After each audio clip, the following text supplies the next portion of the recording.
The girl cannot feel her feet. She is sitting in a shallow pit carved into frozen ground, high above the clouds on the spine of the Andes. The air is so thin that every breath feels like a theft. Around her, men move in heavy cloaks.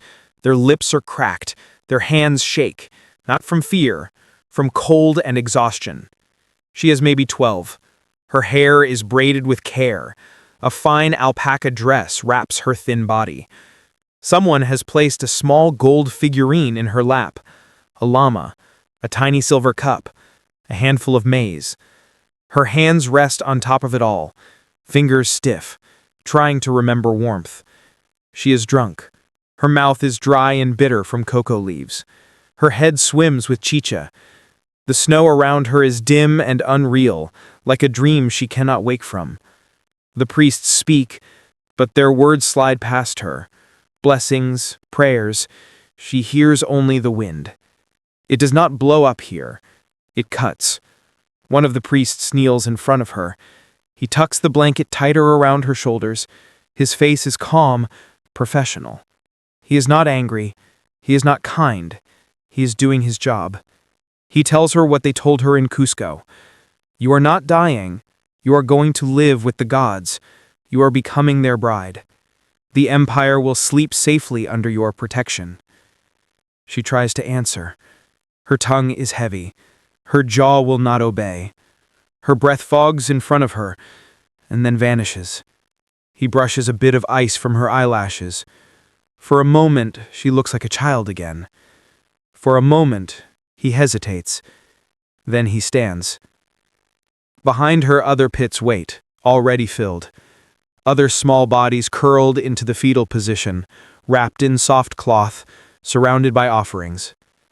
If you're drawn to real history, where innocence is destroyed in silence, comment where you're watching from, and stay with me. A row of children turned into holy objects. A row of lives turned into policy.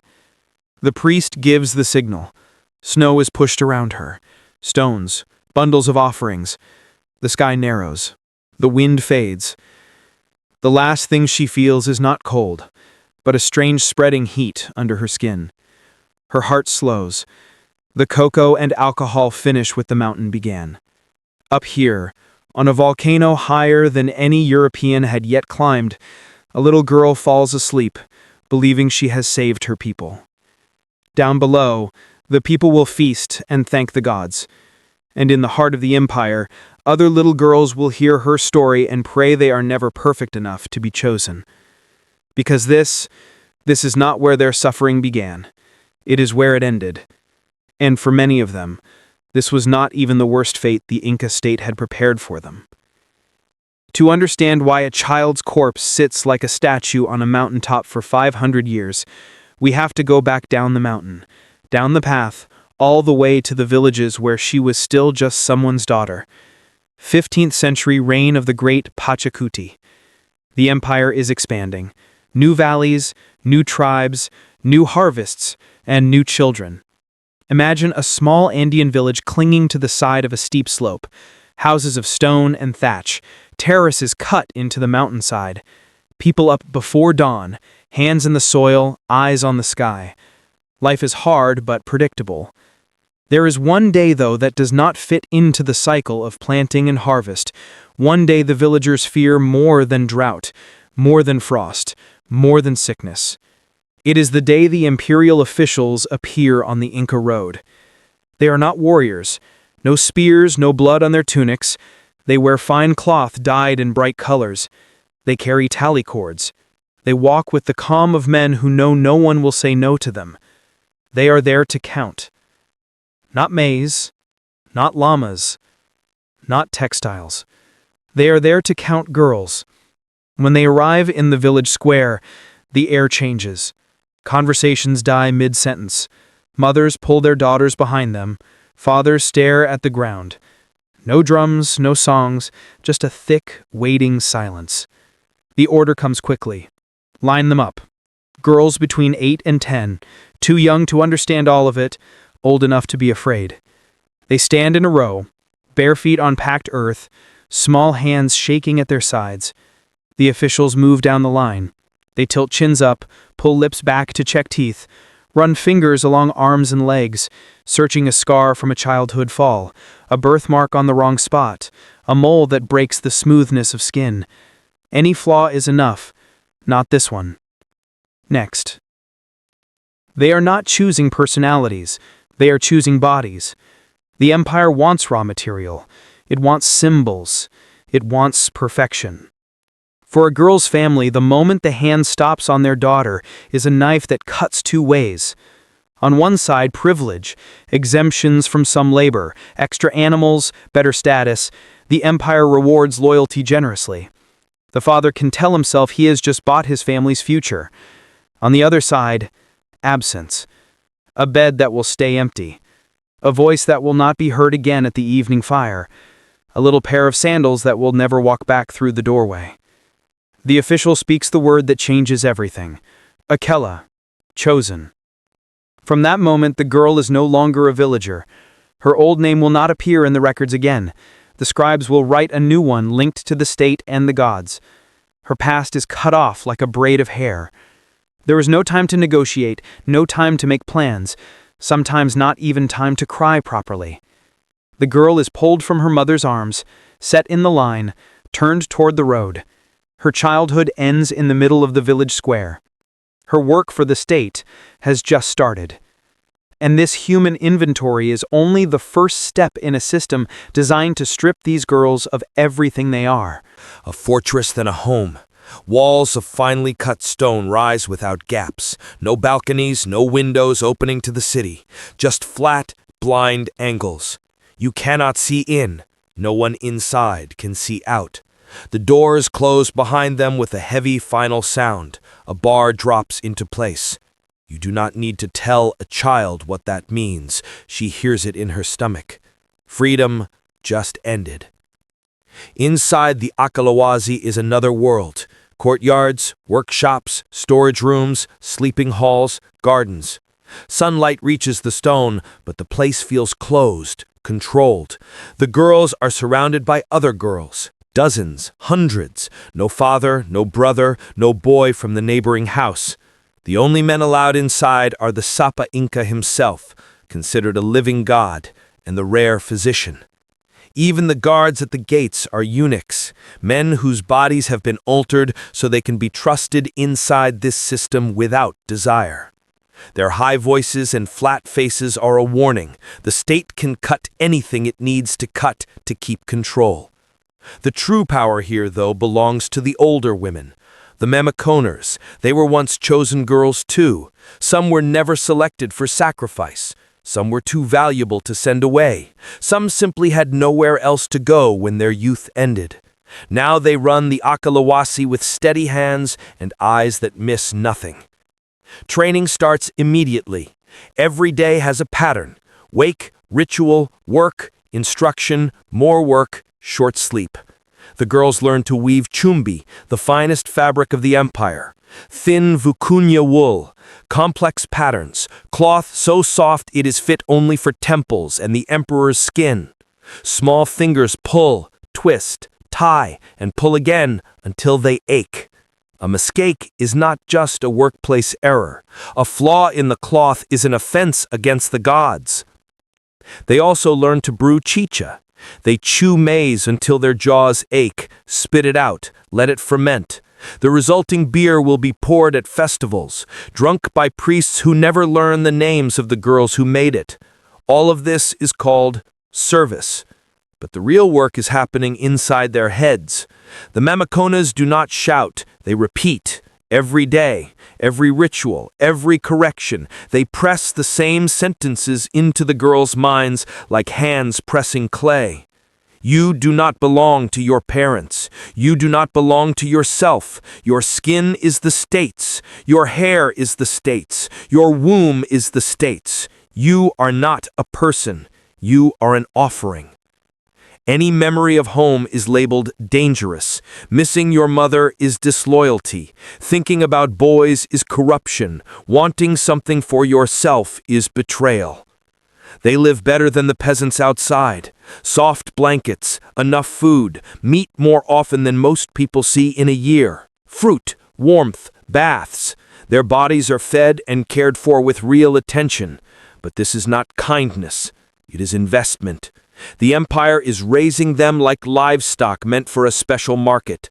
Their skin is rubbed with oils. Their hair is washed with scented herbs. Their teeth are inspected regularly. Their posture corrected. Their behavior noted. Each day polishes them a little more. And every small bit of polish takes away something of who they used to be. This is how the empire wins, not through one dramatic act of cruelty. Through a slow, total recalibration of what these girls think they are. And still, as they grow older, there is another layer the system has not yet revealed. Years pass inside the walls. The girls who arrived at 8 now stand taller, their voices lower, their bodies change. In the dormitories at night they whisper about what will happen next. No one tells them clearly. Rumors leak through cracks like cold air. They know one thing: no one stays a child forever in the house of the chosen. Time here is not measured by the seasons, it is measured by biology. One day a girl wakes to find a stain of dark red on her white tunic. She has become useful in a new way. When enough girls reach that point, the officials return to the Akalawazi, not the daily overseers, higher-ranking men from the state. They walk through the gates with a different energy. This is not inspection, this is harvest. The young women are lined up again in a courtyard. The air hums with tension. No one explains the categories to them, but they will learn fast. The empire has 3 plans for them. The first is politics. Some girls are beautiful, but not quite the image the high priesthood wants on a mountaintop or a temple. Their skin is a little darker. Their lineage is from conquered chiefs. Their bodies can be spent in a different way. They become gift virgins. They are given to loyal nobles or local rulers in distant provinces. They leave the Akalawasi as symbols of favor, as passports to alliances, as living gifts that prove the emperor's generosity. One day you are told you are a bride of the sun. The next you are in the bed of a man you have never met, in a place you have never seen. Your body turned into a tool for securing power and producing heirs. The second path is permanence. A smaller number are offered a different kind of life sentence. Stay, take vows of celibacy, become a mamikona, teach the next generation to obey, enforce the same rules that once confined you. You survive, you do not live. The third path is the one everyone whispers about in the dark. Capacocha, the perfect girls, the ones with no scars, no marks, no flaws, no visible stain, the ones whose beauty makes even the officials pause. These are chosen for the ultimate role, sacrifice. They are told it is an honor beyond measure, that they will not really die, that they will become intermediaries between the people and the gods. Their names will be remembered in rituals, their spirits will watch over the empire. The adults around them speak as if they have been given a throne. Their hands shake. And even this, as terrifying as it is still not the most extreme punishment the system has in reserve. Because there is another category the officials do not name in the courtyard, a category reserved for those who step outside the roles assigned to them. For them, the empire has a fate even quieter, even slower than death on a mountain. Before that, there is a show. When a group of Capacocha pearls has been selected, the empire does not send them away in secret. It throws a festival. Cusco fills with people, banners wave, drums pound, priests chant, animals are led to slaughter as offerings. The Sapa Inca appears in public, the living son of the sun, and the chosen girls are brought out before him. They are dressed in the finest fabric they helped weave, jewelry of gold and silver feathers from distant forests in their hair. The crowd stares, some with awe, some with pity, some with relief that their own daughters are not in that line. Everyone knows what this means. The girls are paraded as holy, celebrated as selfless. They are told again and again that they are saving the empire from drought, from earthquakes, from famine. Their fear is painted over with flattery. This is the last time they will walk on flat ground surrounded by so many human faces. When the festival ends, the real journey begins. The procession leaves the capital and heads towards the mountains called Apus, sacred peaks, places where the gods are believed to live. The route is long, weeks, sometimes months, up valleys, across rivers, through thin forests of dark trees, always climbing. At first, the girls can still talk to each other. They joke, they share stories of their villages, they cry a little at night. The air is cold, but still breathable. Then, the world changes. The green disappears, the trees vanish, the ground beneath their sandals becomes rock, then ice. The wind grows sharper, breathing becomes an effort. Each step feels like lifting someone else's body. And here the system shows another layer of its planning. The priests start giving them more chicha, not a taste, cups. Then more cups. The girls drink until their limbs feel warm and loose. Their thoughts slide away from the edge of panic. Their mouths are filled with cocoa leaves. It is a common remedy in the Andes. It helps with altitude sickness. It numbs hunger. It keeps people moving when they should have collapsed hours ago. The doses here are not medicinal, they are strategic. By the time the procession reaches the highest slopes, the girls are walking like sleepwalkers. Their cheeks are flushed from alcohol, their jaws ache from chewing cocoa, their eyes look unfocused, staring somewhere between the ground and the sky. They are exhausted, hypoxic, numb. The priests call this mercy. The empire calls it efficiency, because a terrified, fully aware child might try to run, might scream, might resist at the last moment. A sedated child can be guided into a grave and told it is a bed. When they finally reach the summit, the air feels like knives going into their lungs. Temperatures fall far below freezing. The landscape is nothing but white and stone and sky.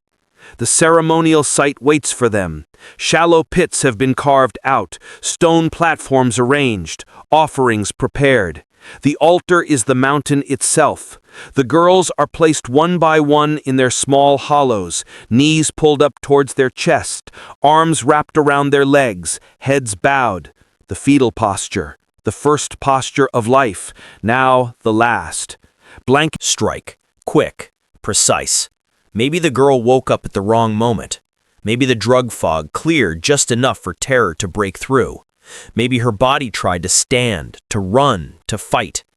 The empire did not build its rituals to be interrupted. One way or another, the mountain gets its bride. The procession descends, leaving behind only stones, offerings, and small frozen bodies curled in the snow. Far below, in warm valleys, the people celebrate. The priests announce that the gods have been fed. The harvest will be safe. The earthquakes will stay calm. Up above, in a place without sound, a line of children sits in death, their skin preserved, their eyes closed. They stop being daughters. They become symbols. And for all the horror of this, for all the calculated coldness of turning a child into a religious tool, there is still a fate inside the empire that is quieter, more private, and in many ways, more cruel. It is reserved not for the perfect, but for the disobedient. The Akalawasi are called virgins of the sun. The system is obsessed with their purity. Their bodies are property, property of the state, property of the gods. Any unauthorized touch, any secret desire acted upon is treated not as a sin, but as theft. And the Inca state does not forgive thieves easily. If a girl in the Akalawasi is discovered to have broken her vow, if she becomes pregnant, or if someone confesses, or if a rumor is believed, the machine that once coddled her suddenly shows its teeth. There will be an investigation. Quiet, controlled, witnesses questioned.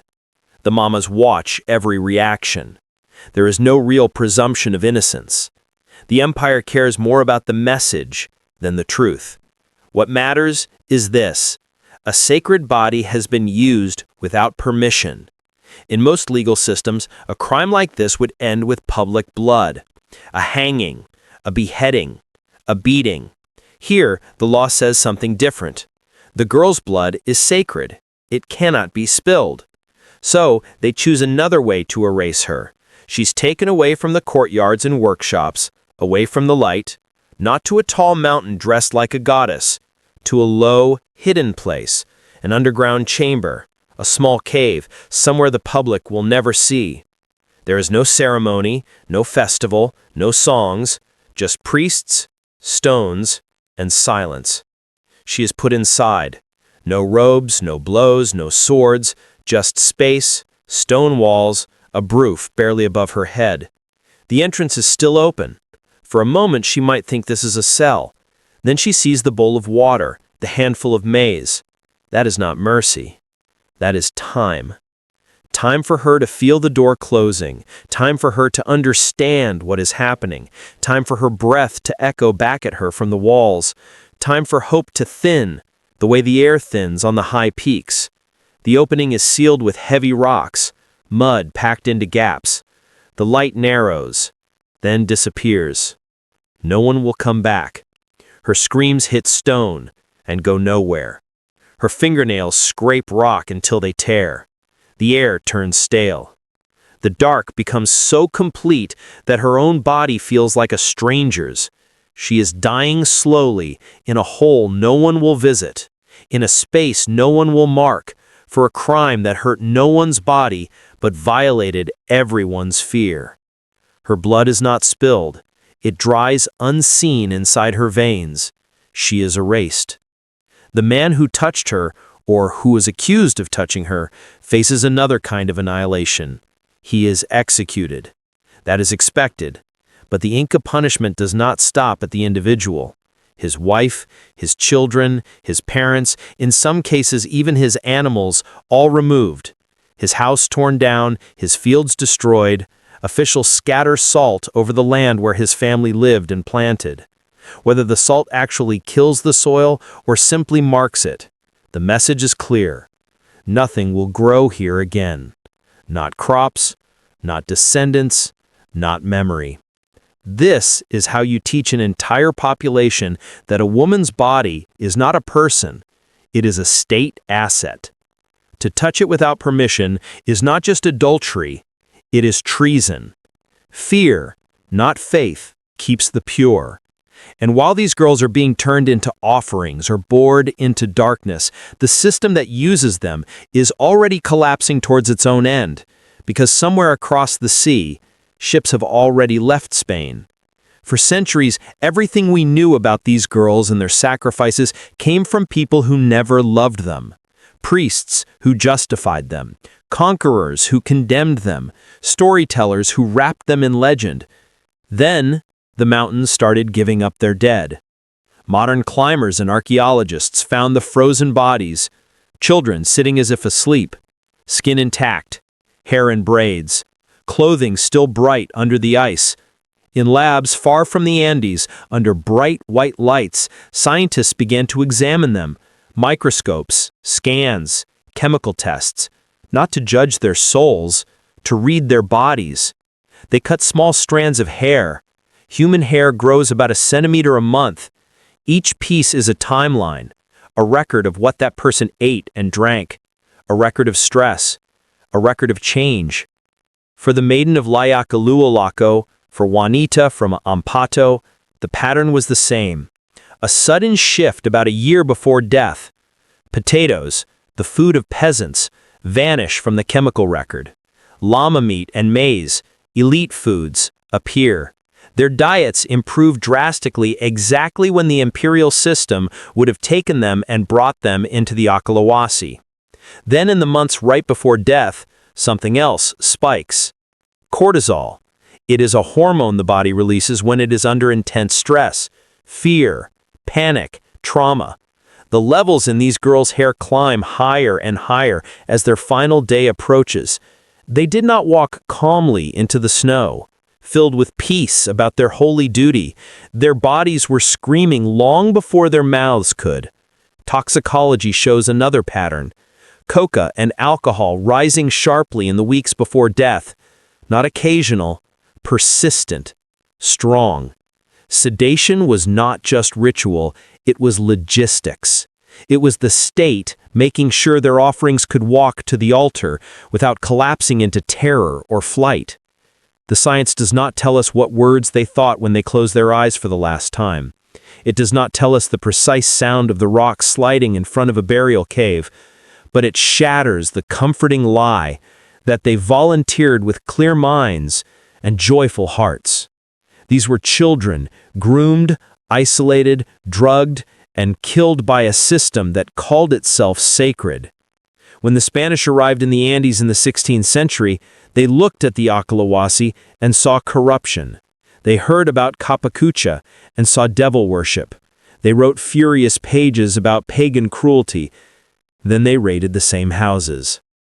The virgins of the sun who did not manage to run, who did not die in the chaos, were divided up as spoils of war, handed out to soldiers, forced into new beds, pushed into Catholic convents, where the names of the gods changed, but the walls did not. They went from being offerings to one empire to being property for another.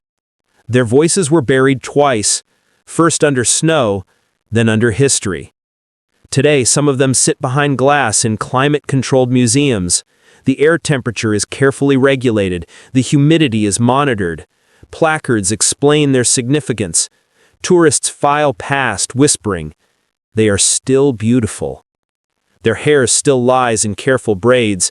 Their faces, though shrunk by time, still carry the softness of youth. They do not look like monsters. They do not look like saints. They look like what they were, children caught between a state and a god. We like to admire the Inca, their roads, their architecture, their agricultural terraces carved into impossible slopes, the almost surgical precision of their stonework, their ability to rule such harsh landscapes. All of that is real. So is this.